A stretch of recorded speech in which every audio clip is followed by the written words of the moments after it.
Hello hi నమస్తే. ప్రస్తుతం మనం తెలుగుగూడెంలో అయితే ఉన్నాం. ఈ కాన్స్టిట్యున్సీ వచ్చి మహబూబ్ నగర్ నియోజకవర్గ కాన్స్టిట్యున్సీ.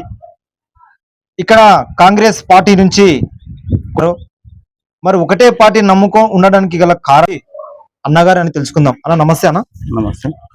అన్న, యాక్చువల్ గా మీ గురించి చెప్పుకోవాలంటే మీరు 20 సంవత్సరాల నుంచి ఈ కాంగ్రెస్ పార్టీని నమ్ముకొని ఉండడానికి ప్రధాన కారణం ఏంది? మాకు ఫస్ట్ ఇందిరాగాంధీ అనే పేరు తెలుసు. మాకు కాంగ్రెస్ పార్టీ అంటే నెహ్రూ. ఫస్ట్ నుంచి వెళ్ళి మా కాంగ్రెస్ పార్టీ అంటేనే అభిమానం. 2004 నుంచి నాకు ఓటాకు వచ్చినప్పటి నుంచి నేను కాంగ్రెస్ పార్టీకి పనిచేస్తున్నా, కాంగ్రెస్ పార్టీ కోసమే పనిచేస్తాను. యాక్చువల్ గా ఇప్పుడు కన్వలు మార్చినంత ఈజీగా అయితే పార్టీలు అయితే మారుస్తున్నారన్న. ఇప్పుడు మరి యాక్చువల్ గా మీకు ఎప్పుడన్నా అనిపించలేదా, ఎందుకు అధికారంలోనే లేము మేము 10 సంవత్సరాల నుంచి అధికారం లేను, ఇక్కడ ఉన్నటువంటి బీఆర్ఎస్ పార్టీ అధికారం ఉంది, అక్కడ వస్తే కొన్ని పనులు చేసుకోవచ్చు కదా అని అలాంటి ఆలోచన రాదా? మాకు ఆలోచనలు ఏం రాలేవు అవన్నీ. అయితే మాకు మస్తు ఫాలోగా పెట్టింది. ఇప్పుడు మీ అధికారంలో లేరు, మీరు ఓడిపోతారు అన్నారు. అయినా సరే పోయినా పర్వాలేదు, మేము ఎన్ని రోజులైనా పార్టీలో ఉంటాం, అదే పార్టీకి పనిచేస్తాము. మమ్మల్ని బెదిరించడం కాదు 10 ఏళ్ళలో. మీరు అది చేస్తాం ఇది చేస్తాం, మీరు అట్లా తిరుగుతారు. మొన్న ఎలక్షన్ ఇట్లా మొన్న ఎలక్షన్ ఇట్లా బెదిరించాను. అయినా మేము బెదరలేదు. ఇప్పుడు యాక్చువల్ గా ఇప్పుడు తీరా చూసుకుంటే కాంగ్రెస్ పార్టీకి జనాలు లేరు. ఇప్పుడు యాక్చువల్ గా చెప్పాలంటే మొన్న జరిగినటువంటి శాసనసభ ఎలక్షన్ లో సడన్ గా ఆ విజయం ఎలా స్వీకరిందన్నా మీకు?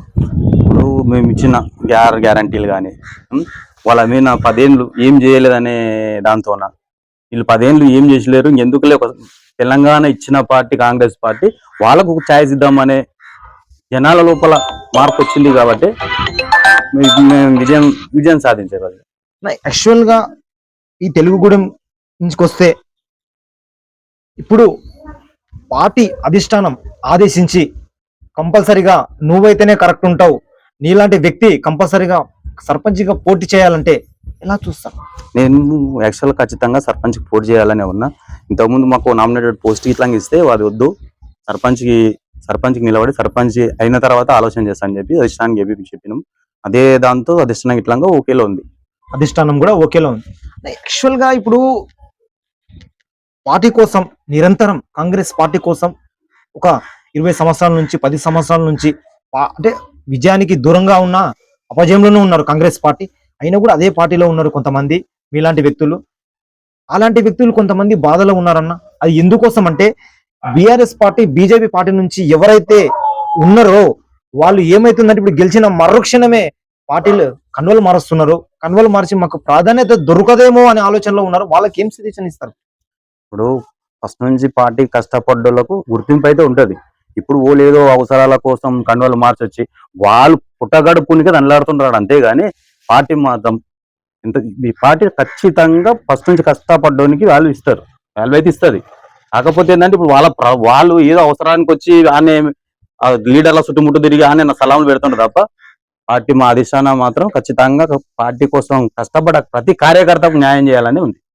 ఇంకొక విషయం అన్న, ఈ మహబూబ్ నగర్ పార్లమెంటు స్థానానికి వస్తే ఇప్పుడు మీరు ఎలక్షన్ లో ఈ విధంగా కష్టపడ్డారన్న.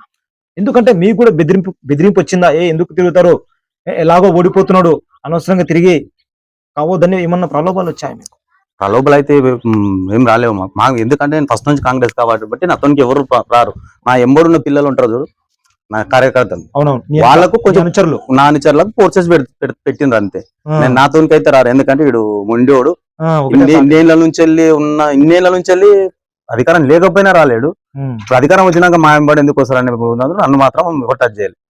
నా ఎన్నుకున్న అనుచరులను జర ప్రలోభ పెట్టింది అన్న. యాక్చువల్ గా ఈ మహబూబ్ క్లీన్షిప్ అంటే మొత్తం టోటల్ గా కాంగ్రెస్ పార్టీ ఎమ్మెల్యేలే ఉన్నారు.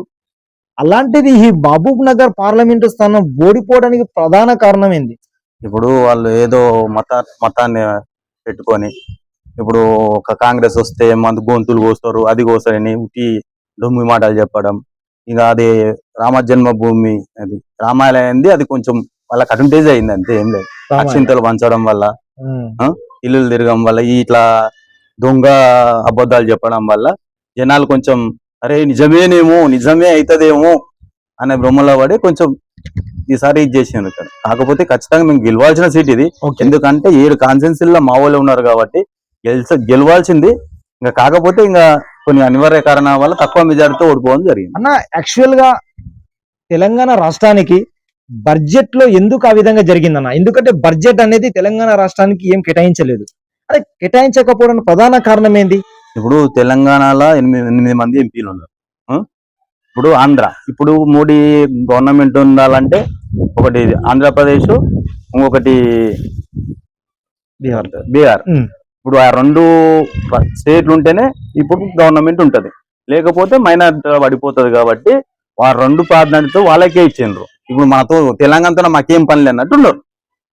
ఇదే బిఆర్ఎస్ సీనియర్ నాయకులు అదే విధంగా ఎమ్మెల్యేలు ఒక వాదన అయితే చేస్తున్నారు. రేవంత్ రెడ్డి ఎవరో కాదు, అక్కడ నరేంద్ర మోడీ భడేమియా, ఇక చోటేమియా, అంటే ఇద్దరు అన్నదమ్ముళ్ళే, పైనకి మాత్రమే యాక్టింగ్ చేస్తుండ్రు, ఢిల్లీలో దోస్తాను బానే ఉంది అని ఒక మాట అంటుండ్రు. ఎంతవరకు వాస్తవం అన్న? ఇప్పుడు ఏమంటారు, శాస్త్రం ఉంది, అది వస్తలేదు. ఒకటి మొన్న పార్లమెంట్ ఎలక్షన్ లా వాళ్ళకు 39 సీట్లు ఉండే. 39 సీట్లు ఉండి 1 సీట్ గెలవారు, ఎంపీ గెలవలేరు. లోపాయి ఒప్పందకారం చేసుకొని ఇది బీఆర్ఎస్ వాళ్ళు మన బీజేపీ కోట్లు ఇప్పించారు. పొద్దు మాత్రం గిట్టంగా నడిచింది. అంతటా మామనారు ఎంపీ స్థానంలో మొత్తం కుమ్మక్కయ్యి బీజేపీకి ఇప్పించారు. బీజేపీకి అంటే బీజేపీకి ఇప్పించారంటే మీరు చూసారా అన్న? ఇప్పుడు వాదనేనా లేకపోతే రియల్ గా మీరు రియల్ కళ్ళ ముందల ఇప్పుడు మేము ఉంటాం కదా, మేమే కదా అన్న. యాక్చువల్ గా బీఆర్ఎస్ పార్టీ 06 పరిమితమైంది, మరి వాళ్ళకు అనిపించదన్న? వాళ్ళకి ఏమనిపిస్తుంది, ఇప్పుడు కవితను బయటకు తీసుకొచ్చుకోవాలి. బయటకు తీసుకొచ్చుకోవాలంటే వాళ్ళకి సపోర్ట్ చేయాలి. ఎట్లా మేము స్టేట్ లో లేము, ఇంకా ఎంపీ గెలిచి ఏం చేసిందని అని ఆలోచనతోన ఓట్లు డైవర్ట్ చేసి బీజేపీ సీట్ గెలవడానికి కారణమైంది. అన్న ఇంకొక విషయం, మీ ఎన్ఎం శ్రీనివాస్ రెడ్డి గురించి చెప్పాలంటే మీరు ఏం చెప్తారు? ఎన్ఎం శ్రీనివాస్ చాలా మంచి వ్యక్తి. కాకపోతే ఆ ఎంబడి ఉండేటోళ్ళ నుంచి కొంచెం ఆయన అర్థం చేసుకోవట్లేదు మమ్మల్ని. త్వరలోనే మమ్మల్ని అందరినీ అర్థం చేసుకొని పాత కార్యకర్తలను అందరినీ పిలుచుకొని అందరినీ సమన్వయం చేసి మంచిగా చూసుకుంటున్నాయి అనుకుంటున్నాం. అన్న ఇంకొక విధంగా ఏ పనులన్నా ఇంతకుముందు పరిపాలించినటువంటి వ్యక్తులు అదే విధంగా బీఆర్ఎస్ ప్రభుత్వంలో ఏం కానటువంటి పనులు ఏమైనా ఉన్నాయన్న? ఇప్పటికైతే అప్పుడు కానటువంటి పని ఒకటి బీటీ రోడ్ ఉంది, టోటల్ గా అయినట్టే. టోటల్ గా పనులు అయితే అయినాయి, అని పని అయితే ఏం లేదు. బీఆర్ఎస్ ప్రభుత్వంలో ఇట్లా అన్ని సీసీ రోడ్లు అవన్నీ. కాకపోతే ఒక ఊరికి ఒక ఇల్లు ఇచ్చిన పాపన వీళ్ళు. ఓకే, కానీ మీరు నిజాయితీగా చెప్తారన్నా? యాక్చువల్ గా ఏ నాయకుడు ఆ విధంగా చెప్పడు. ఏం చెప్తారంటే చేసినా కూడా చేయలేదని ఒక వాదన అయితే చెప్తారు, కానీ మీరు అలా లేరు. ఎందుకంటే స్టేట్ ఉన్నారు మీరు డైరెక్ట్ గా. యాక్చువల్ గా ఇప్పుడు మీరు ఇక్కడ నుంచి ప్రజలు, ఈ తెలుగుగూడెం ప్రజలు ఆశీర్వదిస్తే, మీరు సర్పంచ్ గా పోటీ చేసి విజయం సాధిస్తే వాళ్ళకి ఏం హామీ ఇస్తారన్న ఈ గ్రామ ప్రజలకు? నేను గ్రామ ప్రజలకు ఒకటే హామీ, ఇప్పుడు ఇన్ని రోజులు నేను అధికారం ఉన్నా లేకున్నా మీ ఎంబడి సగం రాత్రి వచ్చినా మీకు ఏం పని కావాల్సి చేసి పెట్టాను నేను. ఇప్పుడు మీరే ఆశీర్వదించండి. నాతో అయ్యే పని మీరు కట్లాడ తీసుకోండి, నాతో కొట్లాడండి నా పైన. ఓకే, కొట్లాడి పని చేయించుకోండి. నీకు ఓటు వేసి గెలిపించినాం, నీ పని చేయని కలవడచ్చు, ఆ హామీ మాత్రం ఇస్తాను నేను. ఇప్పుడు యాక్చువల్ గా చెప్పు పార్టీ ఉంది, అదే విధంగా మహబూబ్ నగర్ లో కూడా కాంగ్రెస్ పార్టీ ఉంది, అదే విధంగా ఈ తెలుగుడు గ్రామానికి కూడా కాంగ్రెస్ పార్టీ వస్తే అభివృద్ధి మంచిగా చేసుకోవచ్చు అని అయితే అన్న ధీమైతే వ్యక్తం అయితే చేయడం అయితే జరిగింది. కరాఖండిగా అయితే ఒక విషయం అయితే చెప్తా ఉన్నాడు, నేను సర్పంచ్ గెలిచిన తర్వాత ఈ గ్రామంలో ఉన్న సమస్యలు మొత్తం కంపల్సరీ నెరవేర్చకుంటే నా గల్లా పట్టుకొని అడగండి అని చెప్పేసి ధీమైతే కరాఖండిగా అయితే చెప్పడం అయితే జరిగింది. నమస్తే.